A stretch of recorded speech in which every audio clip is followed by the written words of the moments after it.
প্রার্থনা লিখেছেন সুফিয়া কামাল। তুলি দুই হাত করি মুনাজাত, হে রহিম রহমান। কত সুন্দর করিয়া ধরণী মোদের করেছ দান। গাছে ফুল ফল নদী ভরা জল, পাখির কণ্ঠে গান, সকলই তোমার দান। মাতা পিতা ভাই বোন ও স্বজন, সব মানুষেরা সবাই আপন। কত মমতায় মধুর করিয়া ভরিয়া দিয়াছ প্রাণ। তাই যেন মোরা তোমারে না ভুলি, সরল সহজ সৎ পথে চলি।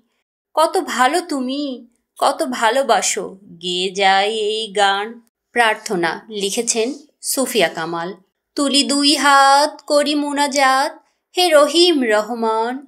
কত সুন্দর করিয়া ধরণী মোদের করেছ দান। গাছে ফুল ফল নদী ভরা জল, পাখির কণ্ঠে গান, সকলই তোমার দান। মাতা পিতা ভাই বোন ও স্বজন, সব মানুষেরা সবাই আপন। কত মমতায় মধুর করিয়া ভরিয়া দিয়াছ প্রাণ। তাই যেন মোরা তোমারে না ভুলি, সরল সহজ সৎ পথে চলি। কত ভালো তুমি, কত ভালোবাসো, গেয়ে যায় এই গান।